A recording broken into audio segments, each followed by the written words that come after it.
Hello and welcome to the UPSF Joint Line. In this video we will give you an introduction of how to operate trains on this railroad. We will show you an overview of the layout, explain how to operate under CTC signals, using track warrants, JMRI switch list, acquiring and dispatching locomotive addresses using Digitrax throttles, and some tips and techniques for efficient and effective switching. Thanks for watching. Model railroad operations vary greatly from layout to layout. On the UPSF Joint Line, our goal is to operate trains in a consistent and standardized fashion. The operating scheme is loosely based on practices observed from both Union Pacific and Santa Fe railroads. Since this is just a hobby and not a full-time job, operations here are much more relaxed than in prototype railroading. One of the main purposes of model railroad operations is to mimic some of what the prototype does for our enjoyment and the enjoyment of fellow operators.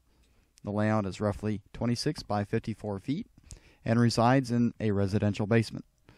A trip down one flight of stairs is necessary to reach the layout, although a ground level walkout door is also available. The main line run is 360 feet and is a folded dogbone design. This allows for continuous running, minimizes duck unders, and maintains the ability to follow your train around the layout.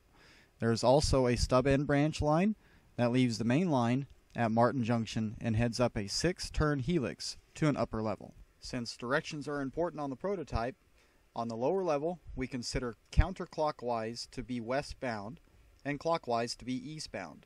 On the upper level branch line, leaving the main line and heading to the end of the line is northbound. From the end of the line back to the main line is southbound. Labels are attached to the fascia identifying direction of travel, location of mileposts, control points, station names, and trackage diagrams. On the prototype, signals add a level of safety to mainline operations. They also add capacity and increase efficiency by allowing more trains to occupy a given stretch of track. Those trains can now move at a faster speed to get along the line quicker, making room for more trains. On a model railroad, the length of the main line is significantly compressed. Distances between passing sidings and junctions are reduced to the point that it only takes a couple of minutes to reach the next passing siding. A poor dispatcher on a model railroad trying to dictate track warrants would be hoarse and out of breath an hour into the operating session. On the UPSF Joint Line, we use CTC signals on the main line and ABS signals on the branch line. By themselves, ABS signals cannot grant a train authority to enter or occupy the main track. The ABS signals on the branch line are used in conjunction with track warrants. CTC signals, however, can grant trains authority to enter or occupy the main track at control points. To enter the main track at locations other than control points, the crew would need to get verbal permission to enter and proceed in the stated direction. The dispatcher only coordinates train movements on the main track and controlled passing sidings. Other than main tracks, such as yards and spurs, can be used by any train moving at a speed slow enough to stop if another train is approaching. Track warrants are a verbal description to train crews of where along the main line they're allowed to operate. Crews write down the limits the dispatcher is granting on their track warrant form. The description indicates where the limits start, end, the permitted direction of travel, if you're going to possibly meet another train, slow orders, and any other conditions the crew would need to know about. UP 1995 dispatcher, over. Dispatcher, go ahead, UP 1995, over. Yeah, here at CPI 999, might get a track warrant Bay Bridge, over. Alright, UP 1995 at CPI 999. Roger, stand by.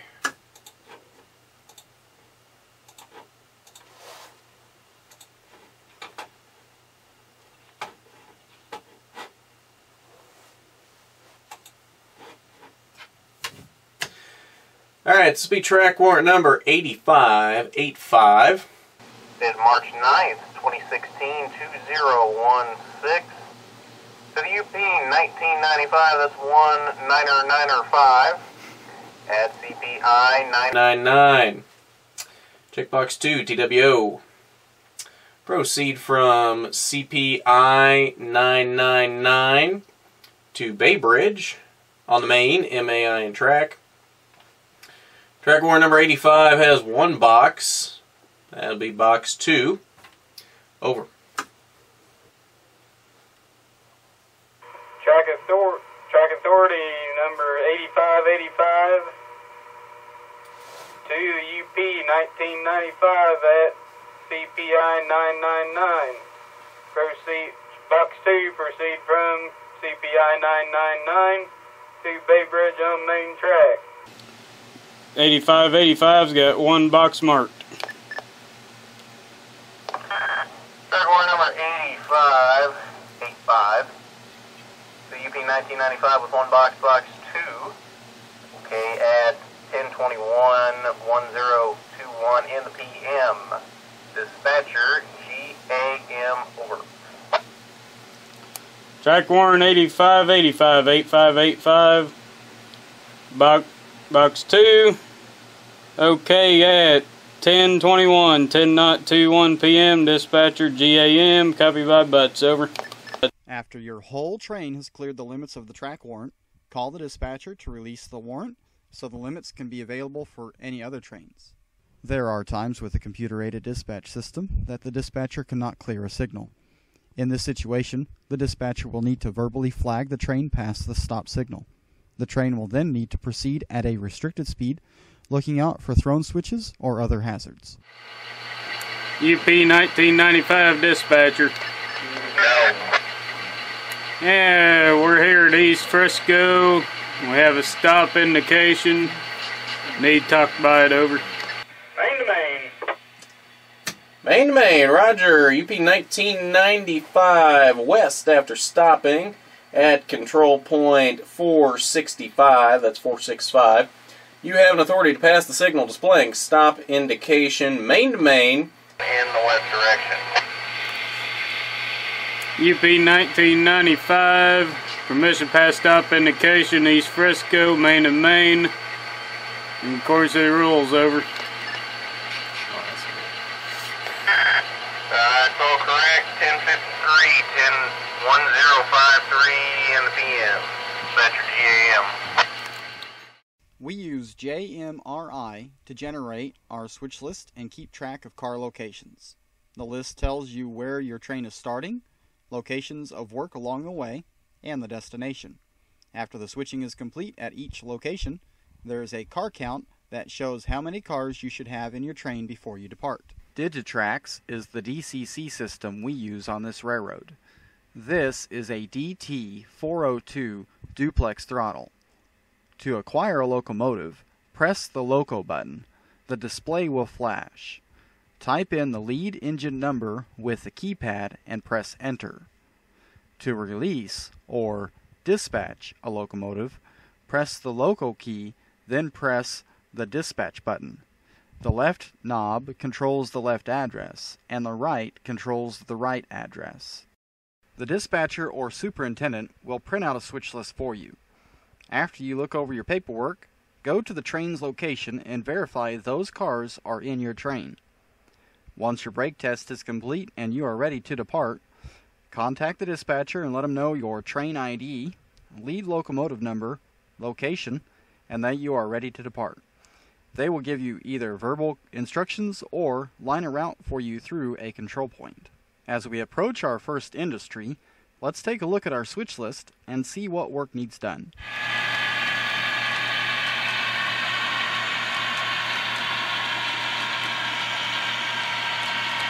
At Laddish Manufacturing, we need to pick up a boxcar. They have their own switcher, which will bring the car down to our train.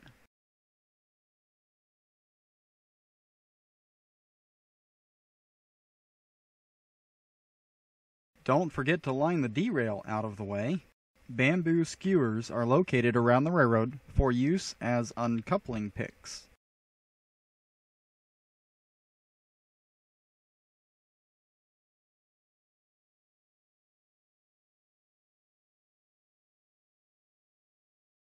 All the turnouts on this layout are pico, and therefore can be thrown with a flick of a finger.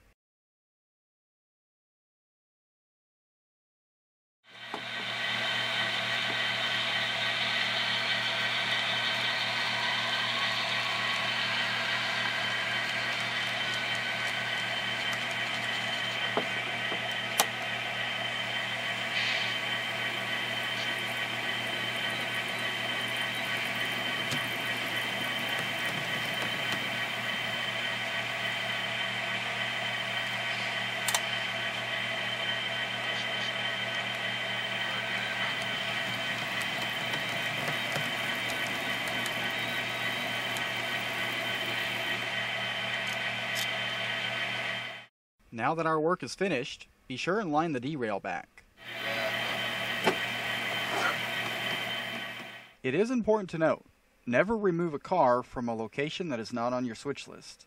Any cars you need to move to perform your work must be placed back in their original spot. Here, we only needed to pick up the boxcar. The tank car will need to be spotted back to its original location. Be sure to keep a close eye on any signals you encounter. We are met with a stop indication at control point 178, and for good reason.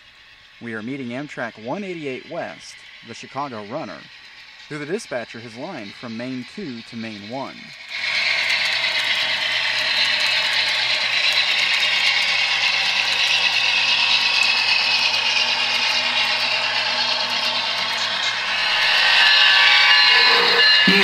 UPSF detector, milepost 36.4, track 1.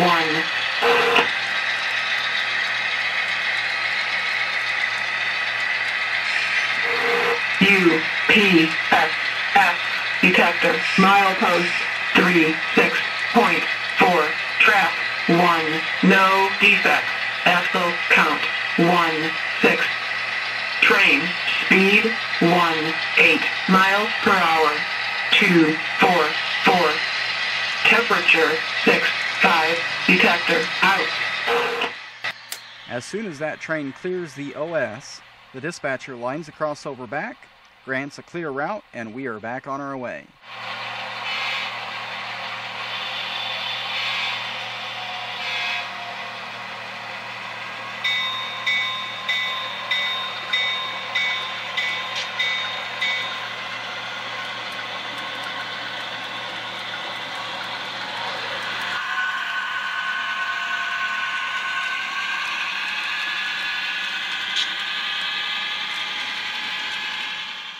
Track and time is a special request by train crews to be able to take temporary authority over a control point within CTC limits.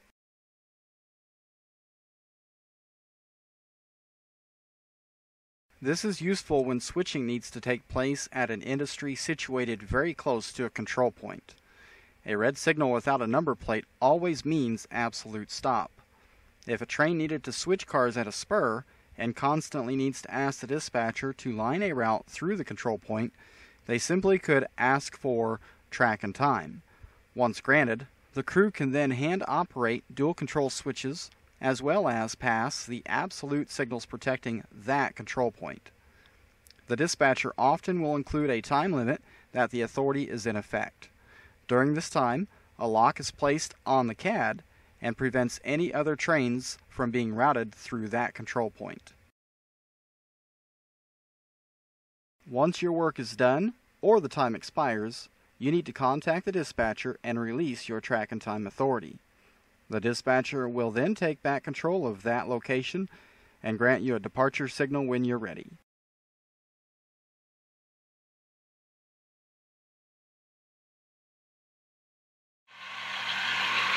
We have arrived at Progressive Junction and have a lot of work to do in the industrial park. For this reason, we pulled our whole train off the main line so it's available for other mainline trains. This switch is not controlled by the dispatcher. It is not protected by any absolute signals or operated by any switch motors. Trains may leave the main track onto non-controlled tracks at any time. Please inform the dispatcher when your whole train has cleared the main and the switch is returned to its normal position.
However, to enter the main track, you must first contact the dispatcher and request permission to hand operate the main line switch and enter the CTC limits.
The sun has gone down now, and we are on the last leg of our trip. We just have this last car to spot, and it's back to the yard for us. Thanks for riding with us today.